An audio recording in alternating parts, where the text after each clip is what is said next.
The pregnancy test wasn't hers.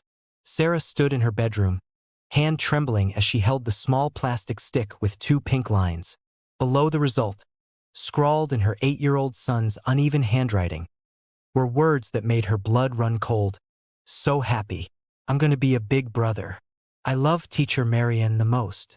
3 days earlier, her world had been different. 3 days earlier, she'd been 2 months pregnant, excited about giving her son Lucas a sibling.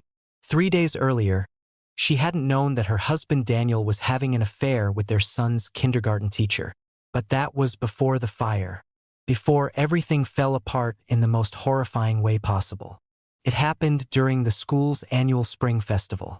Sarah had been standing near the gymnasium entrance, one hand resting protectively on her barely there bump, watching Lucas participate in the relay race. The afternoon sun streamed through the windows, and everything felt perfect. Normal. Safe. Then someone shouted. Smoke began pouring from the cafeteria, thick and black, curling along the ceiling like grasping fingers. The fire alarm shrieked to life, and suddenly everyone was moving, pushing, screaming. Sarah turned toward the exit, but the crowd was surging in the opposite direction, toward the main doors on the other side of the building. "Daniel!" she called out, spotting her husband's tall frame cutting through the chaos. Relief flooded through her. He would help her. They would get out together, get Lucas, and everything would be fine. But Daniel wasn't looking at her. His eyes were locked on someone else, a petite blonde woman in a floral dress who was struggling to herd a group of panicked 5-year-olds toward safety. Teacher Marianne. The woman Lucas never stopped talking about. The woman who was so nice and so pretty, and who smelled like flowers. "Daniel!" Sarah called again, louder this time. She tried to move toward him, but her foot caught on something and she stumbled. Her hand shot out, grabbing his arm to steady herself. Before we continue with this story, let us know in the comment section where you are watching from. And if you are new here, hit the like and subscribe button to get notified whenever we drop a video. He turned then, and the look on his face was one she'd never forget. Annoyance. Pure. Un disguise danneiance. Not concern. Not fear for her safety or their unborn child's. Just irritation that she was in his way. "Move, Sarah," he said, his voice cold, and then he shoved her. Not hard enough to look intentional to anyone watching, but hard enough. Hard enough that she lost her balance completely. Her feet scrambling for purchase on the top step of the stairwell she hadn't realized she was standing next to. Time slowed. She felt herself falling backward, her arms windmilling uselessly. The stairs rushed up to meet her, and she hit the 3rd step down with brutal force, her hip taking the impact first, then her shoulder, then her head bouncing off the concrete wall. She tumbled, unable to stop herself, her body a ragdoll rolling down, down, down until she finally came to rest at the landing.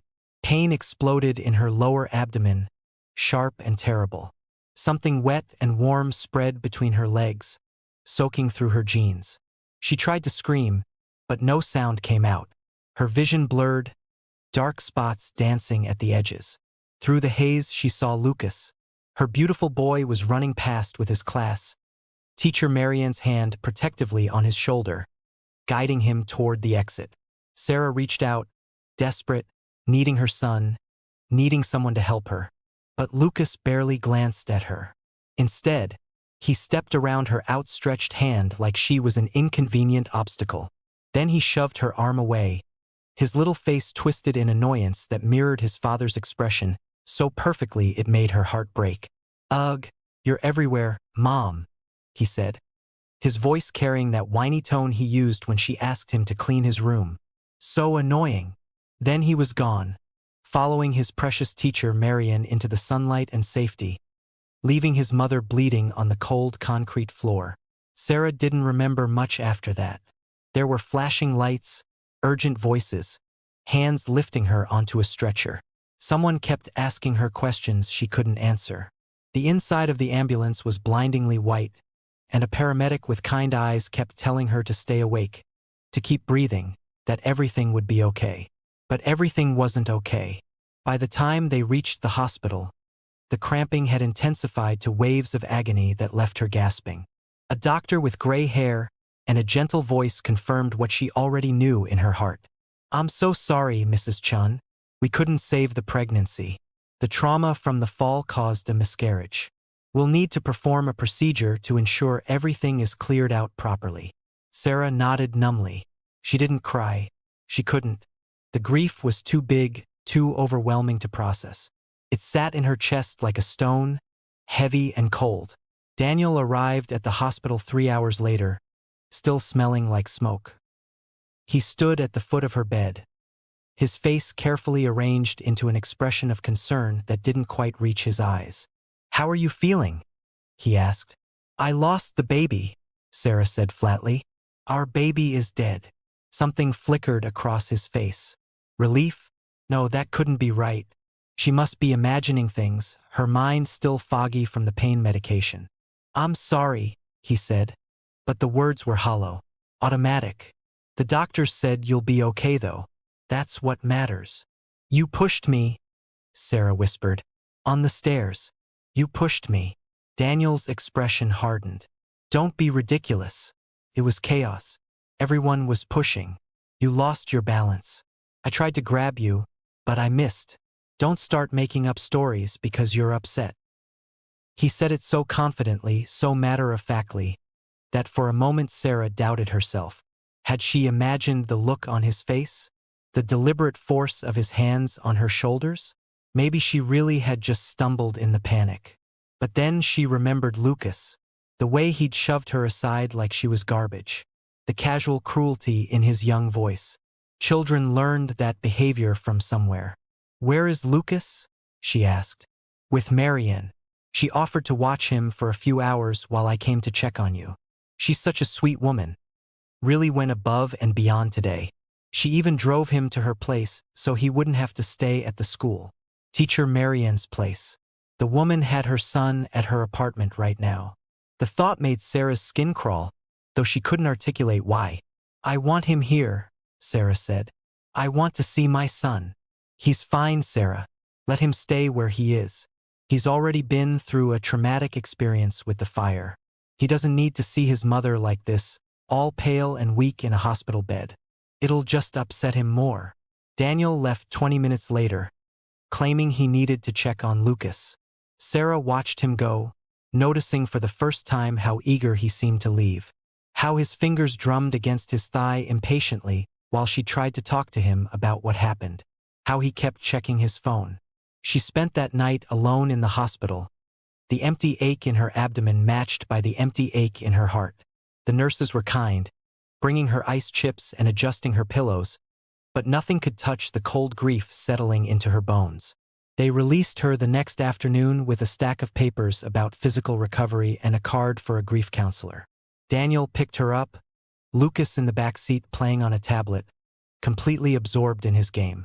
He didn't look up when she got in the car, didn't ask if she was okay, didn't seem to notice or care that she'd lost his sibling. The house felt wrong when they got home.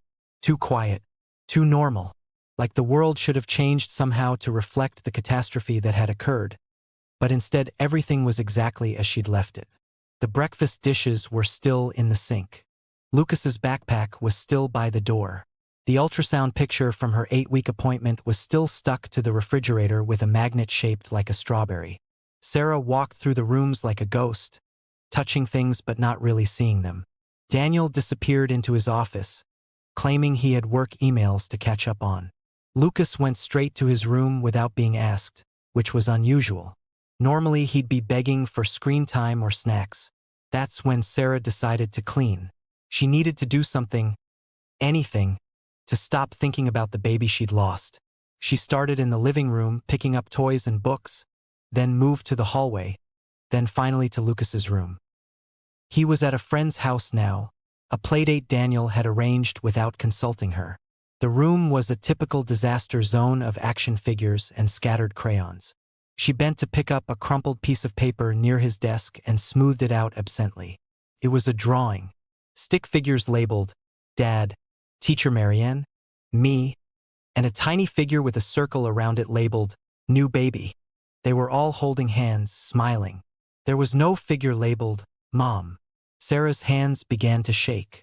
She looked around the room with new eyes, really looked, and started noticing things she'd missed before. More drawings stuffed in his art box, all featuring the same family configuration. Dad, Teacher Marion, Lucas, and sometimes a baby. Never Mom. She found the pregnancy test in his backpack. Sarah stared at the test, her mind refusing to process what she was seeing. The 2 pink lines were unmistakable, positive, and beneath them, in Lucas's careful printing, those devastating words, "So happy, I'm going to be a big brother.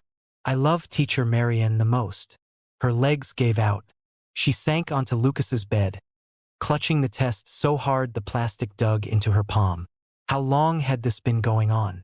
How long had Daniel been sleeping with their son's teacher? And worse, how long had Lucas known? How long had her 8-year-old child been keeping this secret, been part of this betrayal? The front door opened downstairs. Daniel's voice called out something she couldn't make out over the roaring in her ears. She heard Lucas's lighter footsteps, the boy chattering excitedly about something. Normal sounds. A normal afternoon.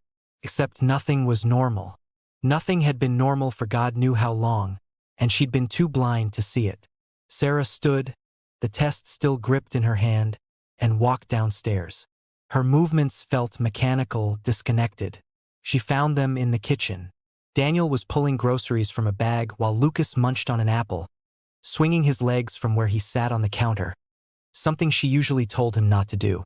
"Sarah," Daniel said, glancing up, "you should be resting. I told you I'd handle dinner tonight." She held up the pregnancy test. "Explain this." The color drained from Daniel's face. Lucas looked between them, his eyes widening, but he didn't look confused. He looked caught.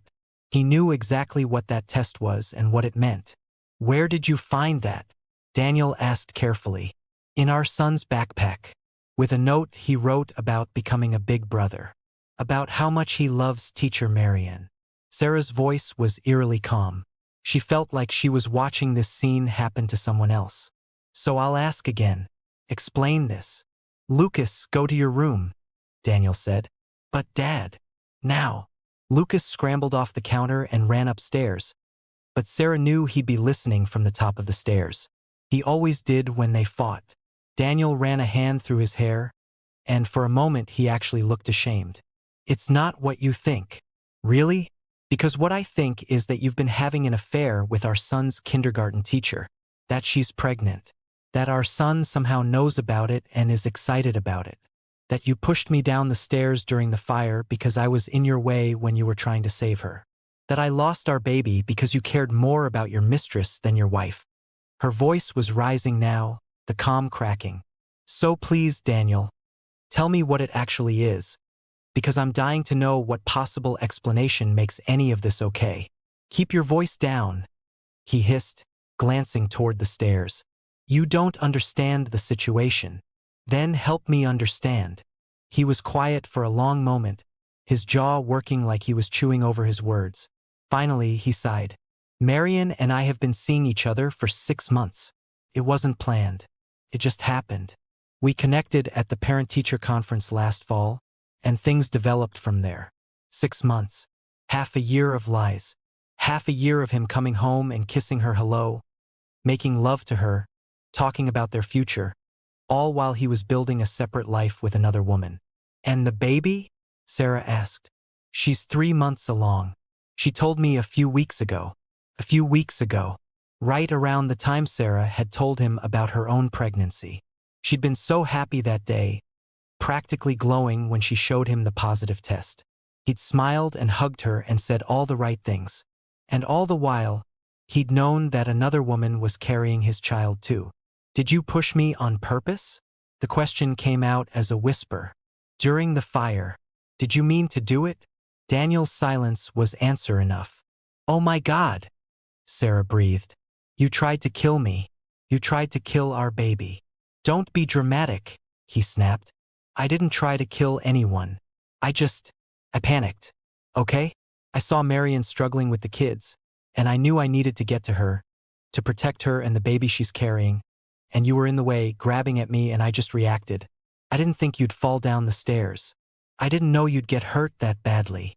You pushed a pregnant woman down a flight of stairs, and you didn't think she'd get hurt? Sarah's laugh was bitter, edged with hysteria. What did you think would happen, Daniel? That I'd just gently float to the bottom? It was an accident. Lucas shoved me too. Our 8-year-old son stepped over me while I was bleeding on the floor and told me I was annoying.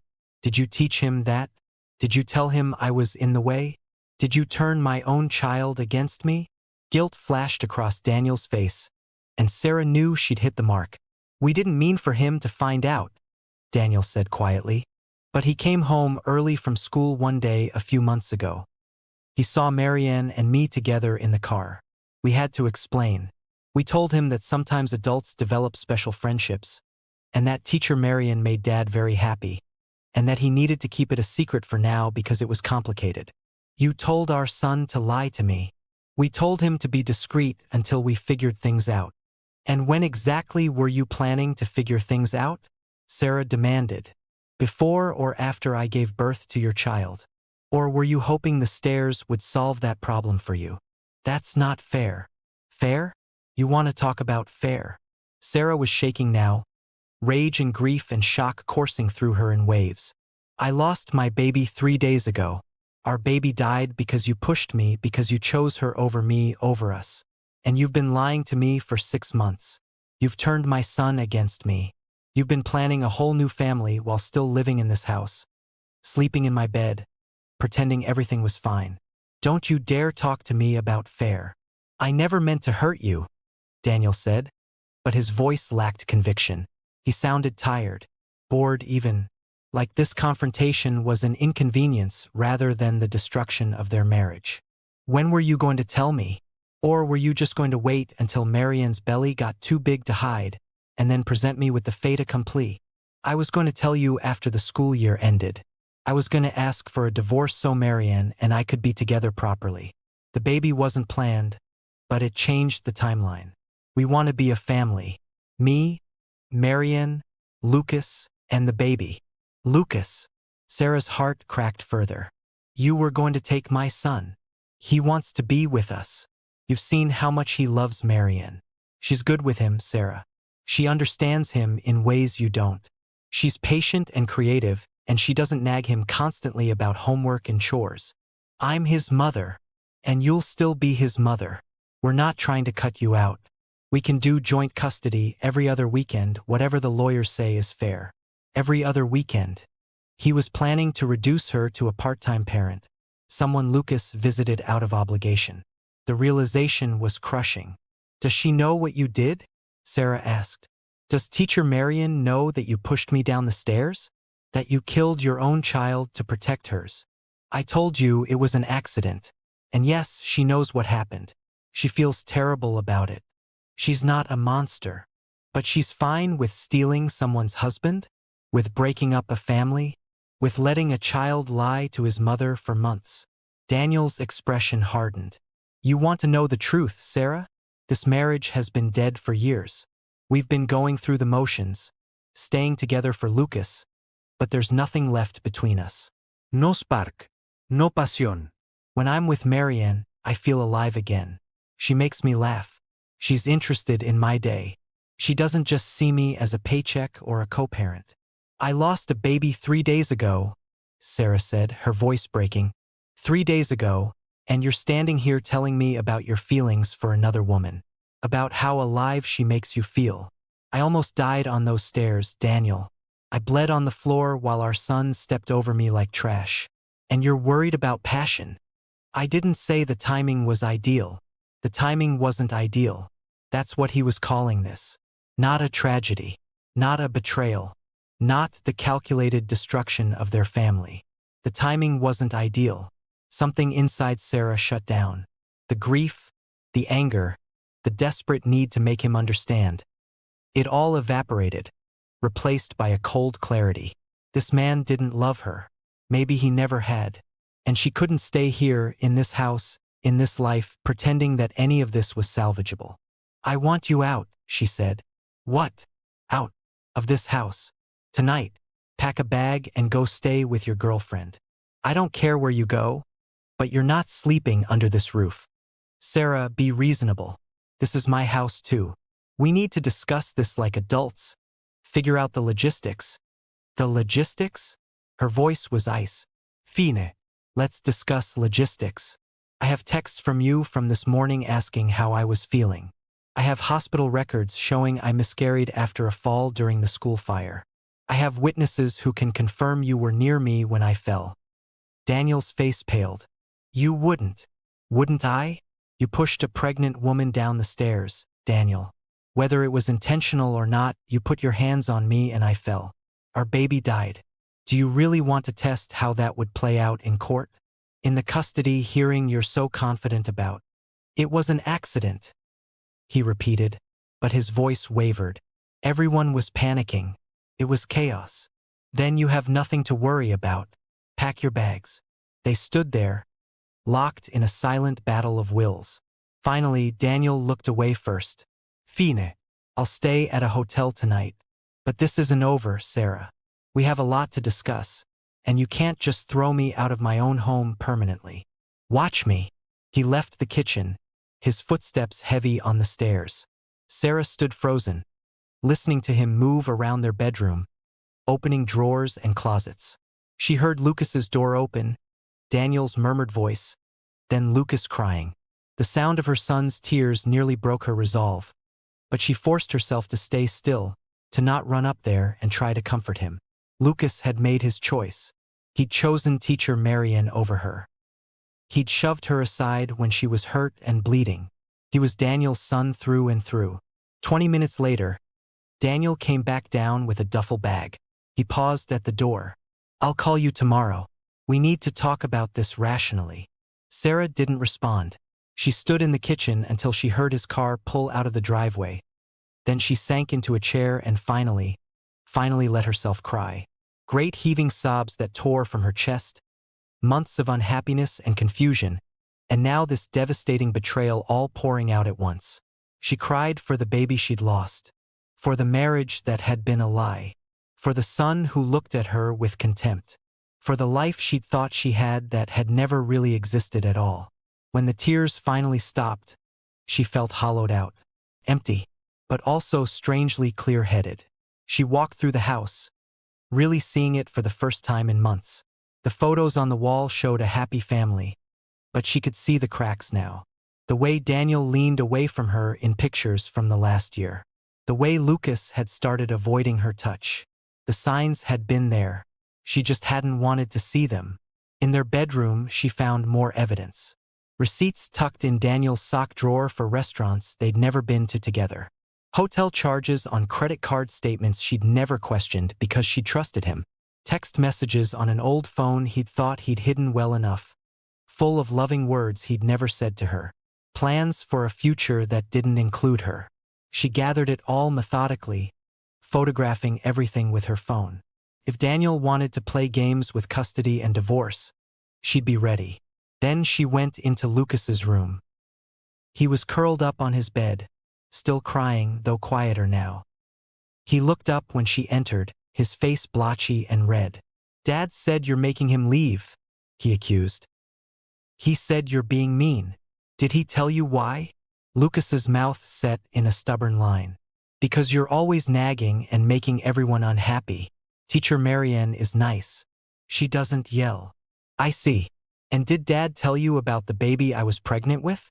Your brother or sister? Something flickered in Lucas's eyes. Uncertainty, maybe. He said you lost it in the fire. I lost it because your father pushed me down the stairs, and you walked past me while I was bleeding and told me I was annoying. Do you remember that, Lucas? Her son looked away. You were in the way. Teacher Marianne needed help with the kids. I needed help. I was hurt. I was losing your sibling. And you stepped over me. Dad said you'd be fine, Lucas mumbled. He said you were being dramatic. Of course he did. Sarah felt her heart break a little more. Her son wasn't a monster. He was a child who'd been manipulated by adults who should have protected him, who should have known better. Lucas, look at me. She waited until his eyes met hers. What your father did was wrong. What teacher Marian did was wrong. And what happened to me, what happened to the baby, that was wrong too. I know you like her. I know Dad has told you that she makes him happy. But she's not your family. I am. And I need you to understand that. You're not my family, Lucas shouted suddenly. You're mean and boring and Dad doesn't love you anymore. He loves teacher Marian and she's going to have a baby and we're going to be a real family without you. The words hit like physical blows. Sarah stepped back, her hand going to her chest. Lucas had never spoken to her like this before. Never with such venom, such certainty. Is that what they told you? That you'll be a family without me? Yes. And I'm happy about it. I don't want you anymore. I want teacher Marianne to be my mom. Sarah felt something inside her shut down completely. The last fragile thread connecting her to this life, to this house, to any hope of salvaging her family. It snapped. Okay, she said quietly. Okay, Lucas. She left his room and closed the door softly behind her. In her own room, she pulled out her suitcase and began to pack. Clothes, toiletries, important documents, the few pieces of jewelry her mother had left her. She moved mechanically, her mind oddly blank. Her phone rang. She almost didn't answer, but the caller ID showed her boss, Andrew. She picked up. Sarah, I heard about the fire at your son's school. Are you all right? Andrew Chun, no relation to Daniel despite sharing a last name, ran the international division of the marketing firm where Sarah worked. He'd been trying to recruit her for a position in their Singapore office for months. She'd always said no. Her life was here. Her family was here. But her family didn't want her anymore. Andrew, she said, her voice steady. Is that position in Singapore still available? There was a pause. Yes, actually. We're hoping to fill it within the next few weeks. Why? Are you interested? Very. When would I need to start? Well, ideally within the month, but, Sarah, is everything okay? This is quite sudden. Last we talked, you were adamant about staying local. Things have changed. I can be there in 2 weeks if you need me. Another pause. 2 weeks is fast. What about your son? Your husband. My husband and I are separating. And my son. Her voice caught. She swallowed hard. My son will be fine with his father. I'm sorry to hear that. Andrew's voice was genuinely sympathetic. Look, if you're serious about this, let me make some calls. The position comes with relocation assistance, housing stipend, the works. It's a significant step up from your current role, both in responsibility and compensation. But it's also a huge life change. Are you sure you want to do this? Sarah looked around the bedroom she'd shared with Daniel for 9 years. At the bed where they'd made love and made plans and made a child. At the dresser where she'd found evidence of his betrayal. At the empty space where her future should have been. I'm sure, she said. I've never been more sure of anything. All right then, I'll get the paperwork started. Can you come into the office tomorrow to discuss details? I'll be there. She hung up and continued packing. When her suitcase was full, she carried it downstairs and set it by the door. Then she sat down at the kitchen table and opened her laptop. She drafted an email to her lawyer requesting an emergency consultation about divorce and custody. She drafted another email to Daniel's HR department. He worked in finance at a company with strict morality clauses. She didn't send it. Not yet. But she had it ready, just in case he tried to fight her on anything. Then she booked herself a hotel room for the night. She couldn't stay in this house. Not with Lucas upstairs hating her. Not with the ghost of her lost baby haunting every room. She was nearly finished when her phone buzzed. A text from Daniel. This is ridiculous. Come on, Sarah, let's talk about this like adults. You're overreacting. She blocked his number. Another text came through, this time from an unknown number. She almost deleted it, but something made her open it. Hi, Sarah. This is Marian. I got your number from Daniel. I know this is awkward, but I really think we should talk. What happened at the school was a tragedy, and I want you to know that I never intended for anyone to get hurt. I care about Lucas very much, and I hope we can all find a way to co-parent peacefully. He's going to need stability through this transition. Sarah stared at the message, rage building in her chest. The audacity of this woman. The sheer, breathtaking audacity to text her about co-parenting and stability when she'd been sleeping with Sarah's husband for 6 months, when she was pregnant with his child, when she'd stood by and let Lucas treat his mother like garbage. She typed back, "You will never be my son's parent. You're the woman who destroyed his family. Stay away from me." She blocked that number too.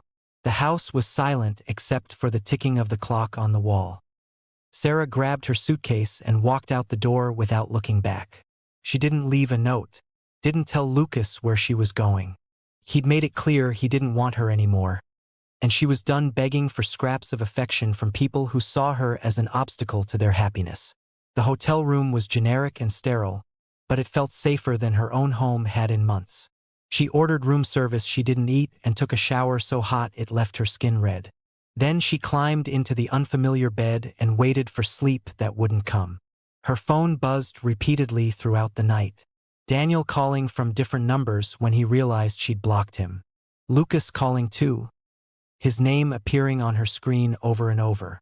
She let them all go to voicemail. Around 2 in the morning, she finally turned the phone off completely. The meeting with Andrew the next day felt surreal. He walked her through the contract, the relocation package, the details of her new role as regional marketing director for Southeast Asia. It was a dream position, the kind of opportunity she'd always imagined pursuing later in her career, when Lucas was older, when the timing was better. "You'll have a company apartment in the Marina Bay area," Andrew explained.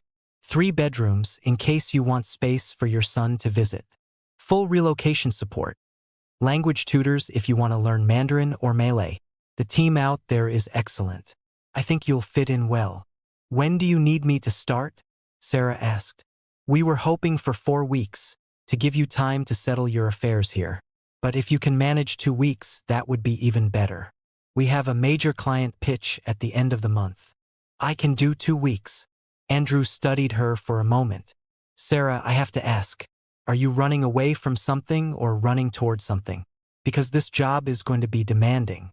If you're just trying to escape, you might find yourself overwhelmed."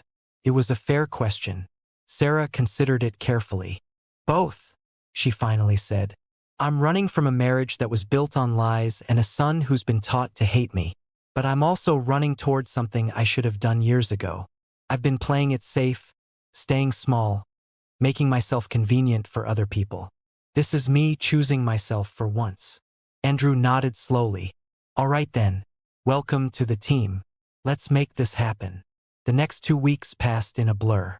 Sarah hired a ruthless divorce attorney who took one look at the evidence she'd compiled and smiled grimly. "He's going to wish he'd been more careful," the attorney said. "Adultery, especially with someone in a position of authority over your child, doesn't play well in custody hearings.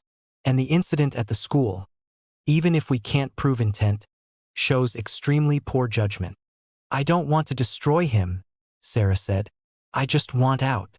And I want to make sure he can't use Lucas as a weapon against me." "Understood. We'll file for divorce on grounds of adultery and seek primary custody with generous visitation for the father.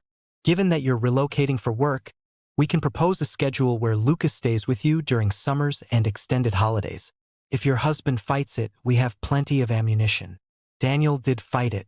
He showed up at the house 3 days after she'd left, demanding to know where she'd been, why she wasn't answering his calls, what she thought she was doing abandoning their son.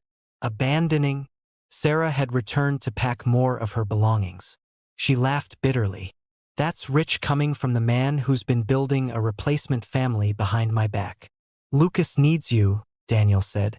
"He's been crying every night. He thinks you left because you don't love him anymore. Then maybe you should tell him the truth.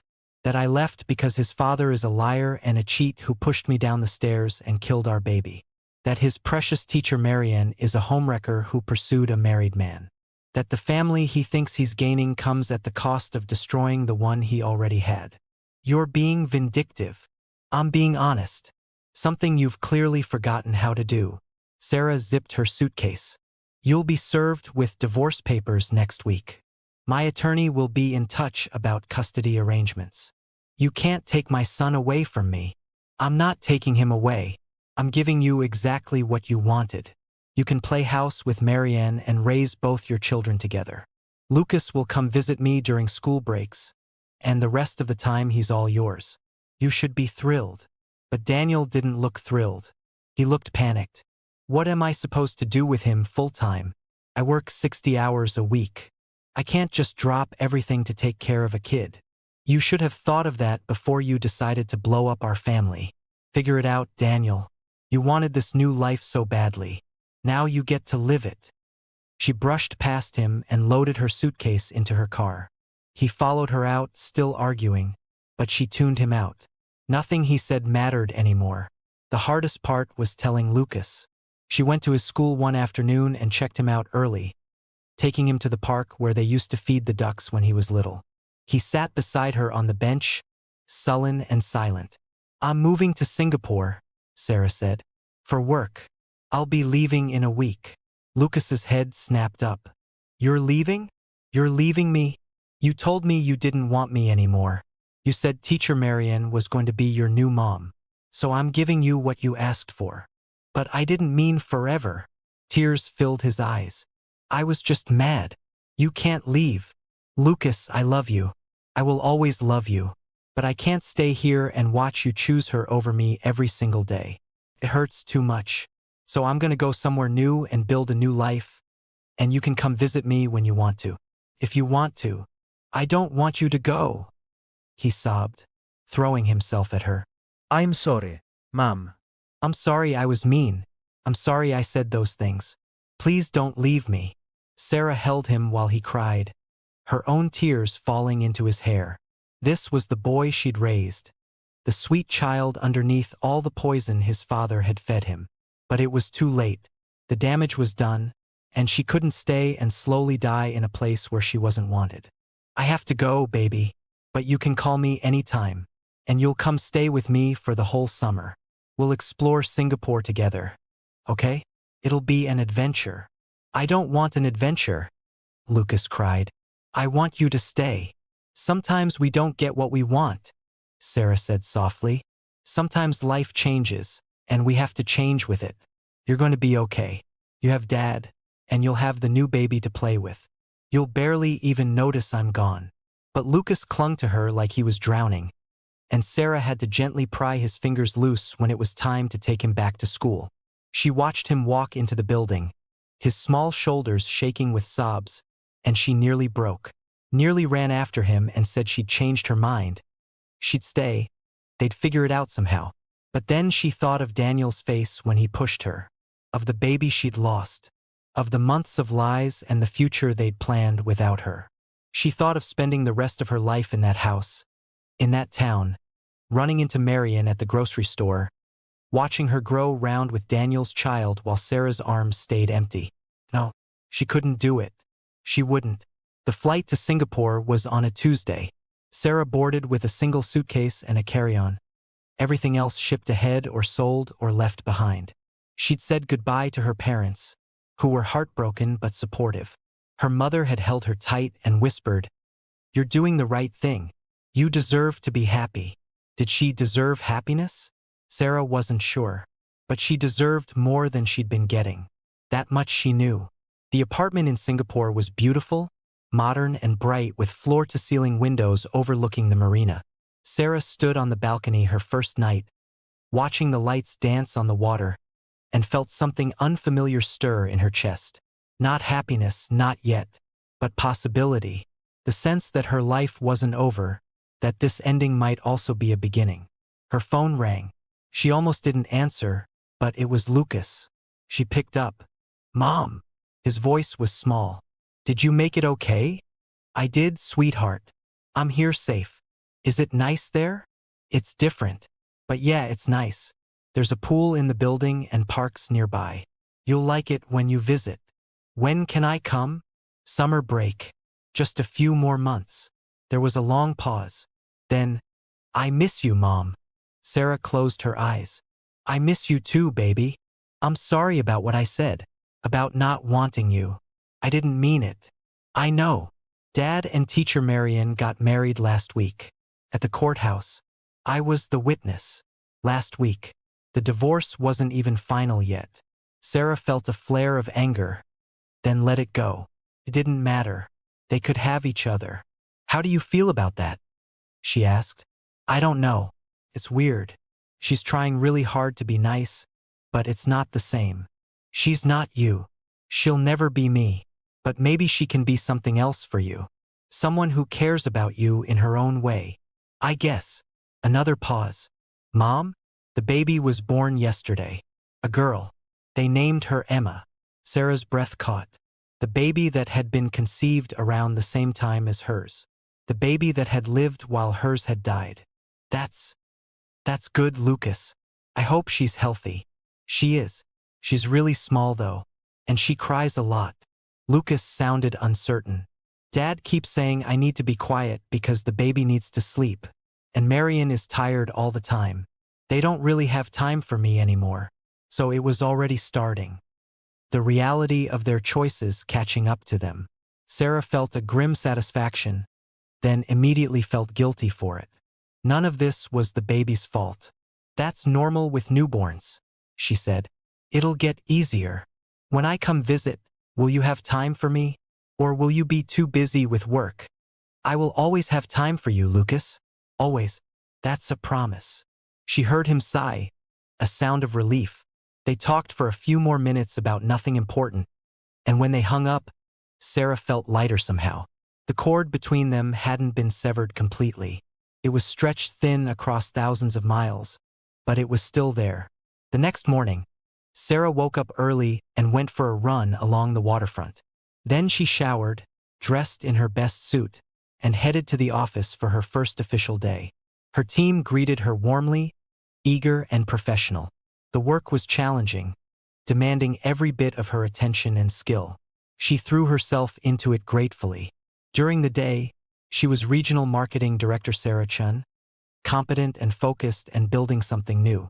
Only at night, alone in her pristine apartment, did she allow herself to grieve for everything she'd lost. But grief, she discovered, had a shelf life.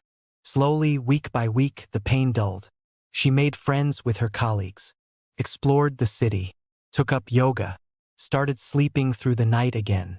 The life she'd left behind in that small suburban town began to feel distant, like something that had happened to someone else.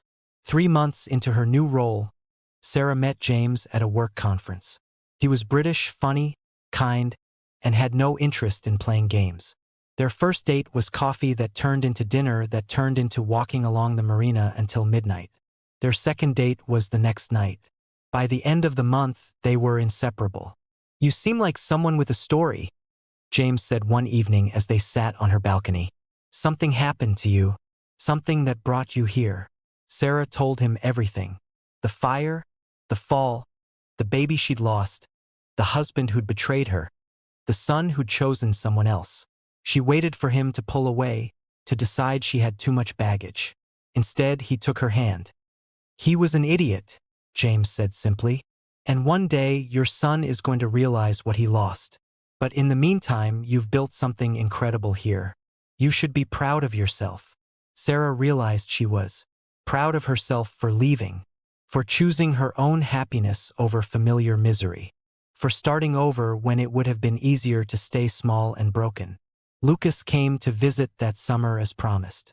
He loved Singapore, loved the adventure of a new place, loved having his mother's undivided attention. On his last night, as she tucked him into bed in the guest room, he hugged her tight. I wish I could stay here, he said. With you. You can come back any time, Sarah promised. And when you're older, if you want to spend more time here, we'll figure it out. Dad and Marion are fighting a lot, Lucas confided. About money and the baby and stuff. It's not as fun as I thought it would be. Sarah smoothed his hair back. Life rarely is. But you're strong, Lucas. You'll be okay.